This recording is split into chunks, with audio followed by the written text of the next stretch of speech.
अस्सलाम वालेकुम, मैं हूं डॉक्टर मोहम्मद उस्मान और आज हम एक न्यू टॉपिक के ऊपर बात करेंगे। अगर आपने अभी तक मेरा यूट्यूब चैनल लाइक नहीं किया है और सब्सक्राइब नहीं किया है तो आज ही जाइए और उसे लाइक और सब्सक्राइब करें ताकि आप अपडेटेड रह सकें हमारे न्यू ऑफ़र और अपडेट्स के साथ। आप हमारा फेसबुक का पेज भी विज़िट कर सकते हैं और उसको भी लाइक और सब्सक्राइब कर सकते हैं ताकि आपको अपडेट्स मिलते रहें। सो आइए बात करते हैं आज के टॉपिक के ऊपर। तो आज हम बात करेंगे प्रोजेक्ट लाइफ साइकिल में जो आपके पास फेसेस होते हैं और गेट होता है।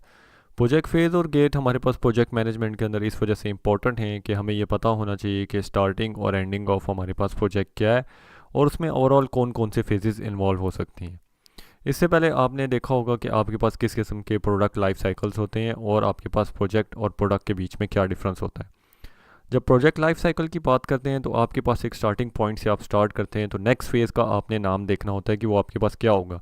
जैसे कि वो आपके पास कॉन्सेप्ट होगा या डेफिनेशन होगी या रिक्वायरमेंट एनालिसिस होगा। इसी तरीके से आपके पास डिज़ाइन, मैन्युफैक्चरिंग, इम्प्लीमेंटेशन, इंस्टॉलेशन, तो ये सारे आपके पास बनते हैं ओवरलैपिंग आपके पास प्रोजेक्ट फेजेस जो आपके पास हर प्रोजेक्ट के अंदर आपको डिफ़ाइन करने होते हैं। अब प्रोजेक्ट फेज़ की बात करें तो ये ऐसी एक्टिविटीज़ हैं जो लॉजिकली आपके पास रिलेटेड होती हैं। जैसा कि मैंने आपको बताया कि अगर आप पहला फेज़ आपका कॉन्सेप्ट होगा तो नेक्स्ट पे आपका डेफिनेशन है। तो वो एक दूसरे के साथ लिंक्ड हैं कि पहले आप कॉन्सेप्ट के ऊपर बात करेंगे फिर आप डेफिनेशन की तरफ मूव करेंगे। इसी तरीके से जो आपके पास लाइफ साइकिल है उसके साथ फर्दर आपके और बहुत सारे एट्रीब्यूट्स आ जाएंगे। जैसे आपने कॉन्सेप्ट के अंदर क्या बताना है, डेफिनेशन में आपने क्या बताना है, और ये एट्रीब्यूट जो होंगे वो हर एक फ़ेज़ के आपके पास यूनिक होंगे क्योंकि हर एक फ़ेज़ के अंदर उसका अपना काम, अपनी डॉक्यूमेंटेशन होगी और वो एट्रीब्यूट जो हैं उसी के हिसाब से आपके चेंज होंगे। इन एट्रीब्यूट्स के अंदर आपके पास नेम आ सकता है, नंबर ऑफ़ दी फेज़ आ सकता है, ड्यूरेशन ऑफ़ दी फेज़ आ सकता है, जैसे 1 हफ़्ता, 2 हफ़्ते, 3 हफ़्ते या 1 मंथ या 1 साल। इसी तरीके से आपको कौन कौन सी उसमें रिसोर्सेज चाहिए, जैसे इलेक्ट्रिसिटी होगी आपके पास, या रॉ मटेरियल आपको चाहिए, कंप्यूटर्स चाहिए, रिसोर्स पर्सनस चाहिए। तो ये सारी आपके पास हर फेज़ के लिहाज से आपके पास रिसोर्सेज आएंगी।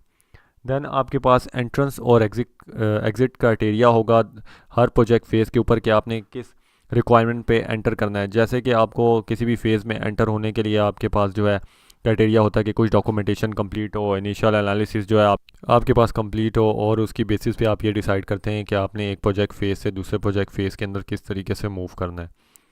अब इसके अंदर फर्दर बात करते हैं कि एग्जांपल्स आपके पास प्रोजेक्ट फेजेस के नाम की क्या हो सकती हैं।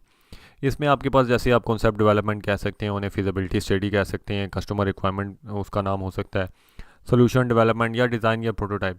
तो ये डिपेंड करता है कि आपके पास अपना प्रोजेक्ट का फ़ेज़ का नाम आप किस तरीके से रखेंगे और वो आपका पहला फ़ेज़ किस तरीके से बनेगा। इसके लिए आप PMBOK की जो है टेक्निक्स यूज़ करते हैं, जैसे कि प्लानिंग आपका पहला फ़ेज़ होता है, PMBOK आपको ये बताती है, तो इसी तरीके से फर्दर फेजेस के ऊपर आप काम करते जाते हैं।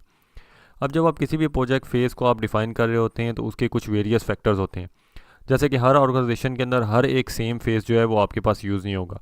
तो वहाँ के ऊपर आप फेज़ जो होता है वो आपका डिफरेंट चीज़ों पे डिपेंड कर रहा होगा, जैसे मैनेजमेंट की नीड्स क्या हैं और नेचर ऑफ़ द प्रोजेक्ट क्या है। आपके पास यूनिक प्रॉपर्टीज़ क्या हैं ऑर्गेनाइजेशंस की कि वो ऑर्गेनाइजेशन क्या चीज़ कौन सी सर्विसेज दे रही है, उस प्रोजेक्ट के एलिमेंट्स क्या हैं, डिसीजन पॉइंट्स क्या हैं। सो बेसिकली आपके पास ये सारी चीज़ें डिफ़ाइन करेंगी कि आपके पास प्रोजेक्ट के फेजेस और नेम्स आपके पास क्या होने चाहिए और आपको किस तरीके से पहले फ़ेज़ को पहला नंबर एलोकेट करना है, सेकंड को सेकंड या थर्ड को थर्ड, और लास्ट कौन सा होगा। अब जब फेज़ेस की बात करते हैं तो उसके साथ एक फ़ेज़ गेट होता है। फ़ेज़ गेट का मतलब है कि आपके पास जो है हर फ़ेज़ के एंड के ऊपर, जैसे मैं कॉन्सेप्ट से मूव कर रहा हूँ डेफिनेशन में, तो उसके एंड के ऊपर एक फ़ेज़ गेट होगा। फ़ेज़ गेट आपके पास जो है एक किस्म का चेक पॉइंट है जो आपको ये बताता है कि आपके पास प्रोजेक्ट का बिज़नेस केस क्या है, प्रोजेक्ट का चार्टर क्या है, आपके पास प्रोजेक्ट मैनेजमेंट प्लान क्या है, उसके बेनिफिट्स आपके पास क्या होंगे। और ये आपका इसलिए यूज़ होगा कि क्या आपने नेक्स्ट फेज़ के ऊपर मूव करना है या अपने प्रोजेक्ट को एंड करना है या उसी फेज़ में रहना है या उस फेज़ को आपने रिपीट करना है। तो प्रोजेक्ट फेजेस जो हैं वो आपके प्रोजेक्ट गेट के ऊपर एंड होते हैं और प्रोजेक्ट गेट ये डिसाइड करता है कि आपने इस प्रोजेक्ट को किस तरीके से फॉरवर्डली मूव करना है और उसके लिए आपको फर्दर कौन से डॉक्यूमेंट चाहिए होंगे। ये वीडियो तो यहीं तक थी। अगर आपको ये वीडियो पसंद आई ज़रूर हमारे यूट्यूब चैनल के ऊपर जाइएगा, उसे लाइक और सब्सक्राइब कीजिएगा और आप ट्रेनिंग सर्टिफिकेट भी अर्न कर सकते हैं हमारे वीडियो चैनल से। उसकी प्रोसेस एज़ फॉलोज़ है। क्या सोच रहे हैं, आज ही जाइए हमारे यूट्यूब चैनल के ऊपर और स्टे अपडेटेड रहें ताकि आप भी फ्री सर्टिफिकेट्स अर्न कर सकें। शुक्रिया।